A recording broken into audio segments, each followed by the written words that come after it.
Hi, this is doctor Bebika Janardhan Dhurve and you are watching me on Desi feed. उन्होंने बस suggest कर दिया कि आप बुआ आपको जाना ही चाहिए, आपको जाना ही चाहिए, आप तो कमाल कर दोगे। जो एस्ट्रोलॉजर मेरे साथ थे वो एक वर्ल्ड रिनाउंड विश्व प्रसिद्ध ज्योतिषी हैं, वो मेरे पिता है, मेरे फादर एंड और लोगों को पढ़ने की खूबी मुझ में काफ़ी अच्छी है। और बस यही दिखाया जा रहा था एक्साइटिंगली प्रोमो में कि कुछ अलग आए और हटके आए। येस, ऑफ कोर्स सबकी पर्सनालिटीज़ को मैंने थोड़ा बहुत अंदाज़ा लगा लिया है और मैं आपको अक्सर अकेले बैठकर बातें करते हुए दिख जाऊंगी, मुझे पागल मत समझना। वो वही एक जरिया है क्योंकि मैं अपनी ही दोस्त बनना चाहती हूँ। वहाँ बिग बॉस का एक ही प्लेटफॉर्म है जहाँ मुझे मेरी रियलिटी जीने का फुल ऑन मौका मिलेगा। घर में अगर आपको कोई रिलेटेबल और आपके हिसाब का और आप जैसा दिखेगा, आपकी अपनी परछाई दिखेगी, तो वो सिर्फ मैं। हेलो एवरीवन, मेरा नाम है शीतल और आज हमारे साथ है astro baby, that is Bebika Dhurve. So Bebika, बताइए हमें कि कैसे ये अपॉर्चुनिटी आई एंड आई एम श्योर ये आपका टर्निंग पॉइंट हुआ रहेगा लाइफ का। सो बताइए इसके बारे में। Well, I was not expecting, I was not trying to get into Big Boss ever. It just happened like couple of months ago. मेरे घर के कुछ बच्चे थे जो ऑब्सेस्ड है बिग बॉस से और हर सीजन पूरी शिद्दत से देखते थे और उनकी वजह से पिछला सीजन बैठ के मैंने भी देखा और मुझे भी बहुत अच्छा लगा। तो उन्होंने बस सजेस्ट कर दिया कि आप बुआ आपको जाना ही चाहिए, आपको जाना ही चाहिए, आप तो कमाल कर दोगे। तो उनकी वो एक स्टेटमेंट सुनी मैंने और मैंने कहा यार, ये शो की ऑडियंस ही है ये जो स्कूल जाने वाले, कॉलेज जाने वाले बच्चे हैं, they are the pillars of the show.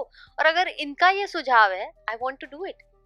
So listening to that, I just made sure that I get into auditions and I started pitching myself and I did a couple of auditions, like 4 to 5 rounds, and here I am.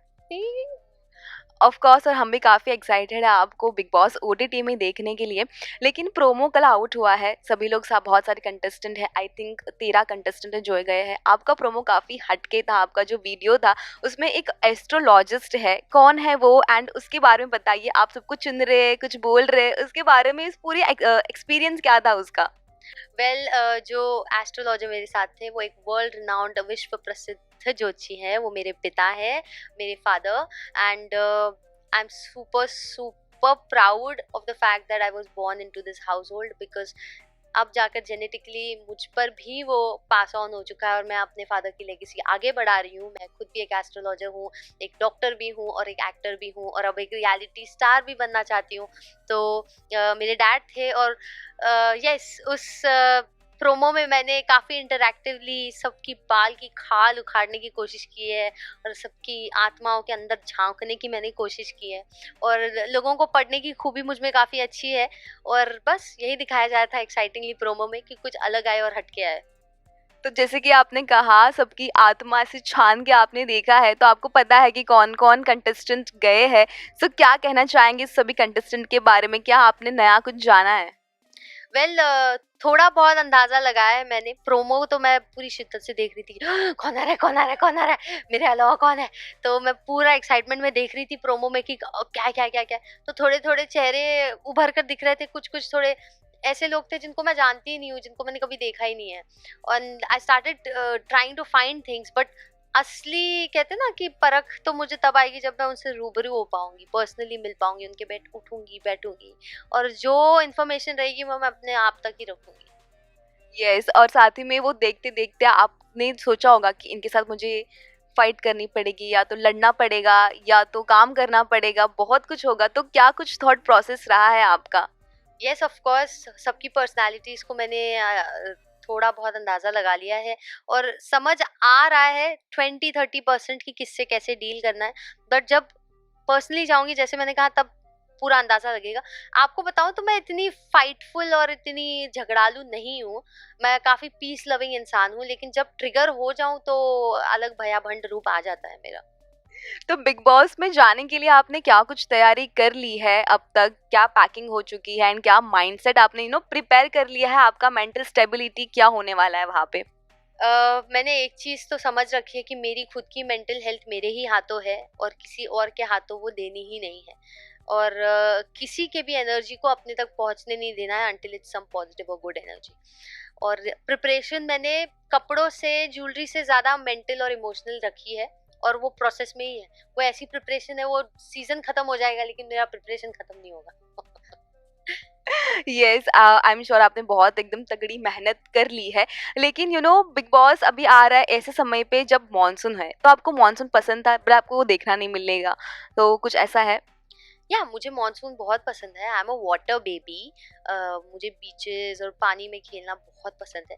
But कैसे नहीं मिलेगा, जब जब बारिश होगी तो बस सारे मनमुटाव छोड़ के, सबको पीछे छोड़ छाड़ के हम पूल में अपने मजे लेंगे और अपना मोमेंट जिएंगे। है कि नहीं? हम क्यों वहां पर 24 घंटे झगड़ा झगड़ा, खाना खाना, किचन किचन करते रहे? Come on, we are living our moment. Miss नहीं करना है यार, एक भी पल उस घर में मिस नहीं करना है। यस, जैसे कि अभी बात हुई है खाना खाना और कुकिंग कुकिंग, तो आपको खाना बनाना आता है? अरे मुझे बहुत खाना बनाना अच्छे से आता है। मेरे मम्मा वो टिपिकल मराठी आई है जो 10 साल की उम्र में मुझसे रोटियां बेलने के लिए बोलती थी। 40-40 रोटियां बेलती थी मैं। तो तब से प्रो बना दिया है उन्होंने मुझे। और अच्छा खासा प्रो, क्योंकि मैं पर्सनली नॉन वेजिटेरियन हूँ और मुझे सी फूड का बहुत शौक है। तो हाँ, मुझे खाना बनाना आता है। तो कुकिंग के ज़रिए आप बहुत लोगों का दिल जीतने वाले हैं, आई एम श्योर। साथ ही में काम को लेके काफ़ी झगड़ा होता है हर एक चीज़ में, जो लीडर बनता है वो कभी पार्शलिटी करते हैं, तो उस चीज़ पे आप अपना स्टैंड लेंगे? वेल ऑफ कोर्स, मैं शुरू से सोच रही हूँ मुझे अकेले खेलना है। वहाँ मेरा कोई सगा होने नहीं वाला और मैं किसी को सगा बनाकर लेकर चलने नहीं वाली। कोइंसिडेंटली कोई ऐसा जेन्युइन इंसान मिल जाए जिससे मैं दोस्ती रखूं और निभा पाऊं और जेन्युइन लगे मुझे दोस्ती, ऑफ कोर्स वो टिकेगी। लेकिन मुझे सोलो ही खेलना है, क्योंकि घर में अकेले आए थे, निकलो अकेले। Yes, actually. एंड साथ ही में फ़ोन नहीं रहेगा आपके पास, तो कितने एडिक्ट थे आप फ़ोन से और कितना आपको मुश्किल होने वाला है? बहुत एडिक्टेड हूँ मेरे फ़ोन से। मेरे तीनों प्रोफ़ेशन मेरे फ़ोन से ही चलते हैं। मेरे पेशेंट अपॉइंटमेंट से लेकर, उनके एक्स-रेज़ चेक करने से लेकर, उनके ट्रीटमेंट प्लान से लेकर, उनके सीबीसीटी चेक करने से लेकर, फिर मेरा सोशल मीडिया, फिर मेरा एक्टिंग का सारा शेड्यूल।